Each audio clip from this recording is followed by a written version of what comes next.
محترم ناظرین و سامعین، السلام علیکم ورحمۃ اللہ وبرکاتہ۔ قصص القرآن کے سلسلے کا دوسرا قصہ حابیل و قابیل آپ کی خدمت میں پیش کیا جا رہا ہے۔ حابیل و قابیل قرآن کریم کے الفاظ نہیں ہیں۔ قرآن کریم میں حضرت آدم کے ان دونوں بیٹوں کا کوئی تذکرہ نہیں ہے۔ قرآن کریم میں یہ واقعہ جو بیان کیا جاتا ہے یہ سورہ المائدہ کی آیت نمبر 27 سے 31 کے درمیان اس واقعے کو بیان کیا گیا ہے، اور اس کی ابتدا کی گئی ہے بنی آدم سے۔ تو یہ واقعہ جو ہم آپ کی خدمت میں پیش کر رہے ہیں مختصر سا قصہ ہے جسے مختلف کتب میں بیان کیا گیا ہے۔ تو اس کی اگر ہمیں تفصیل دیکھنی ہوگی تو قرآن کریم میں تو سورہ المائدہ کی 27 سے 31 کے درمیان ہے، لیکن اس کی تفصیل جو ہے وہ کچھ کتابوں میں ہے جس کا تذکرہ ہم یہاں کیے دیتے ہیں۔ پہلا تفسیر ابن کثیر، سورہ المائدہ کی تفسیر میں اس قصے کو پڑھا جا سکتا ہے۔ دوسرا قصص الانبیاء علامہ ابن کثیر کا صفحہ نمبر 66۔ اس کے بعد تیسرا ہے معارف القرآن جلد نمبر 3 صفحہ نمبر 110۔ پھر قصص الانبیاء حضرت مفتی محمد شفیع صاحب کی کتاب ہے اور جس کا صفحہ نمبر 75 ہے۔ پھر قصص القرآن علامہ حفظ الرحمان صاحب سیہروی کی کتاب ہے جس کا صفحہ نمبر 58 ہے۔ مفسرین نے اس کے واقعے کو کچھ یوں تحریر کیا ہے کہ حضرت آدم اور حضرت حوا کے ملاپ سے توام یعنی جڑواں بچے پیدا ہوا کرتے تھے۔ ایک حمل سے ایک لڑکا اور ایک لڑکی پیدا ہوتے، پھر دوسرے حمل سے دوسرا لڑکا اور دوسری لڑکی پیدا ہوتے۔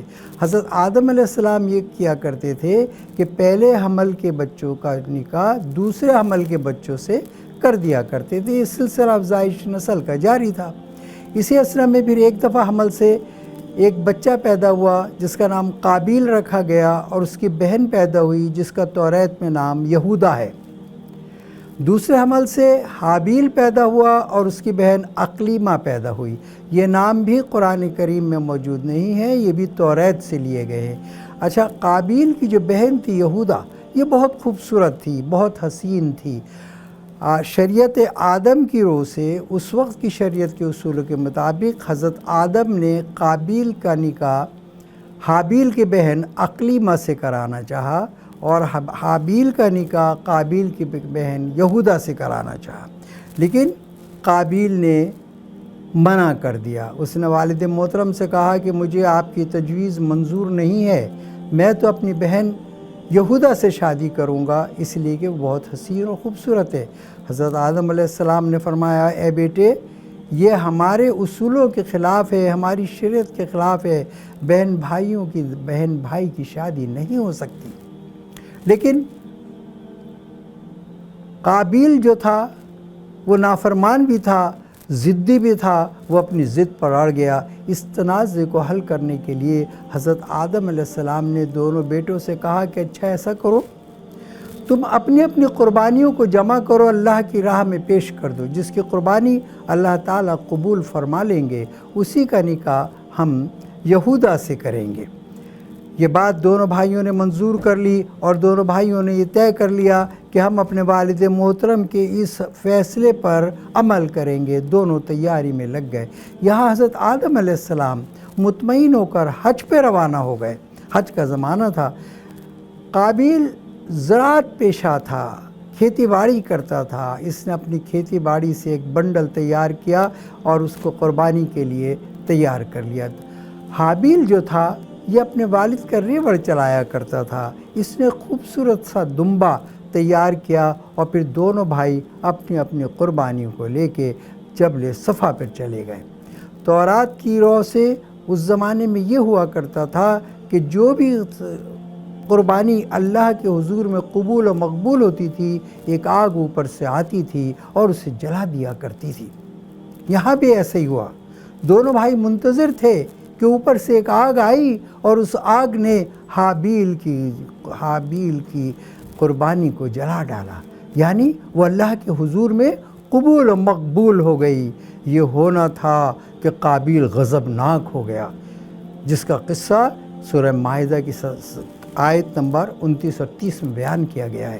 وہ غضبناک ہو گیا، اس نے حابیل سے کہا کہ حابیل میں تجھے قتل کر دوں گا۔ اصل میں قتل کرنے کی ایک وجہ یہ بھی تھی کہ وہ حاسد ہو گیا تھا، اسے پتہ تھا کہ یہ حابیل اب یہودا سے بھی شادی کر لے گا اور یہ میرے باپ کا جانشین بھی ہے، میرے باپ کا وارث بھی ہے۔ اس نے بھائی سے کہا کہ اب تو قتل ہونے کے لیے تیار ہو جا۔ حابیل نے کہا اے قابیل، راست بازوں کی قربانیاں قبول کی جاتی ہیں، اگر تو مجھے قتل کرے گا تو جہنم رسید ہو جائے گا۔ لیکن قابیل اپنی ضد پر اڑا رہا اور ایک رات اس نے اپنے بھائی کو قتل کر دیا۔ یہ قتل نسل انسانی کا پہلا قتل تھا اور قابیل جو تھا وہ قتل ناحق کا موجب تھا۔ سورہ مائدہ میں اللہ تبارک و تعالیٰ فرماتے ہیں کہ ایک بے گناہ کا قتل تمام انسانوں کا قتل ہے۔ اب وہ قتل تو کر چکا تھا لیکن اس کی سمجھ یہ نہیں آ رہی تھی کہ وہ اس لاش کو ٹھکانے کیسے لگائے۔ وہ اپنے لاش کو، اپنے بھائی کی لاش کو کندھوں پہ رکھ کے ایک غار میں جاتا، دوسرے غار میں چھپتا، لیکن وہ در بدر پھرتا رہا۔ اسی اثنا میں اللہ تبارک و تعالیٰ نے ایک کوے کو بھیجا۔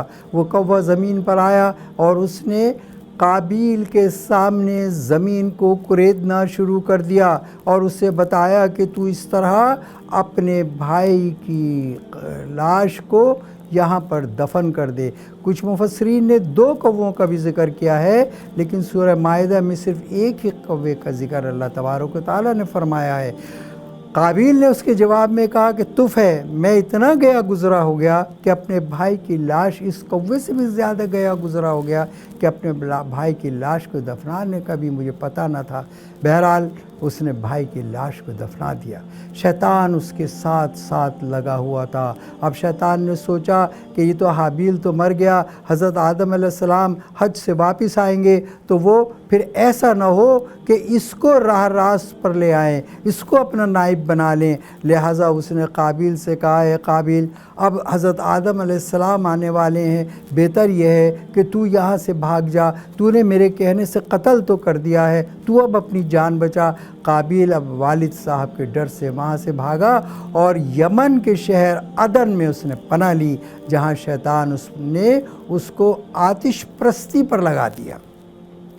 اب مفسرین لکھتے ہیں کہ آتش پرستی پر اس لیے لگایا کہ شیطان تو خود آتش سے پیدا کیا گیا تھا، لہٰذا اس نے قابیل کو اس طرف گناہوں کی طرف لگا دیا اور اس کو راندہ درگاہ کر دیا۔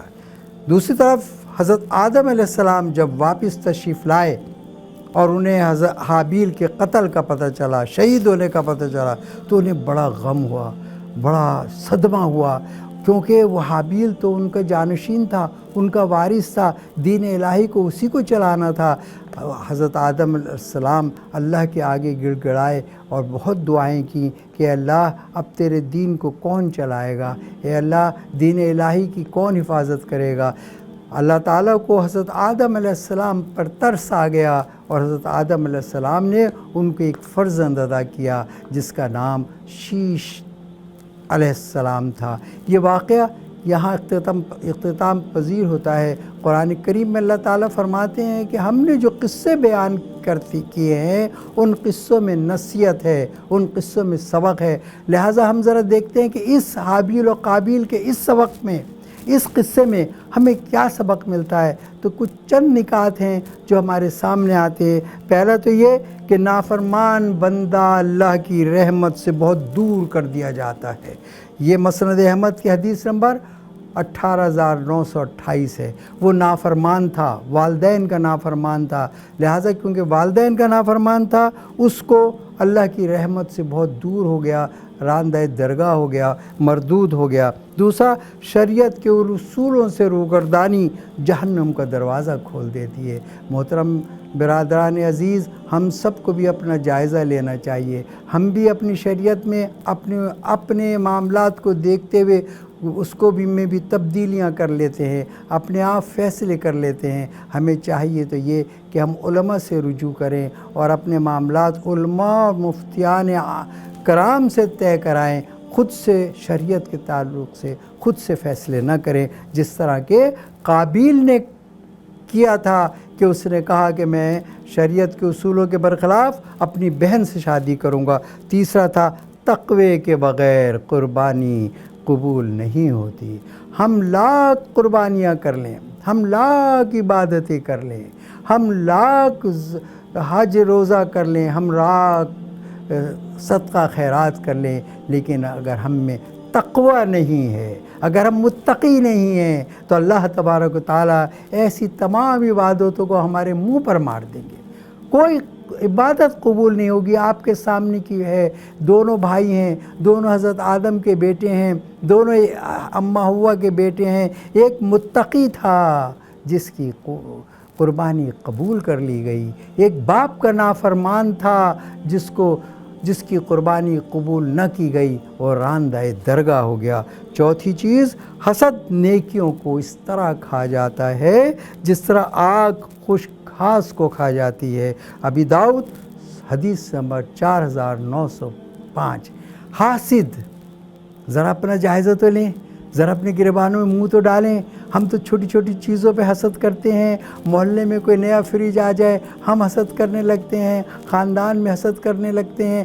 یہی حسد تو قابیل کو تھا کہ میرا بھائی اب وارث بن جائے گا، جانشین بن جائے گا، یہ یہودا جیسی حسین لڑکی سے شادی کر لے گا، اس نے قتل کر ڈالا۔ اور آخری چیز ہے تکبر۔ جس کے دل میں رائی کے برابر بھی تکبر ہوگا وہ جنت میں داخل نہیں ہوگا۔ صحیح مسلم حدیث نمبر 265۔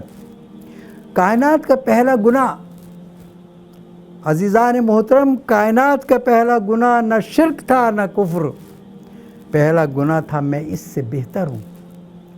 شیطان نے یہی تو کہا تھا۔ اس نے نہ شرک کیا تھا نہ کفر کیا تھا، وہ تو فرشتوں کا سردار تھا، فرشتوں کا استاد تھا۔ اس نے صرف ایک جملہ کہا تھا، اے پروردگار عالم، اس انسان کو جو تو نے بنایا ہے میں تو اس سے افضل ہوں، میں تو اس سے بہتر ہوں۔ اور یہی بات قابیل نے بھی کہی تھی کہ میں تو ان سب سے بہتر ہوں، مجھے ہی وارث ہونا چاہیے۔ تو عزیزان محترم، اللہ تعالی ہمیں حسد، تکبر، نافرمانی جیسے گناہ کبیرہ سے محفوظ فرمائے اور دین پر سمجھ کر عمل پیدا کرنے کی توفیق عطا فرمائے۔ وما علینا الا البلاغ۔ سوشل میڈیا پر سب سے قدیم اور سب سے ریلائبل برانڈ درسقرآن.com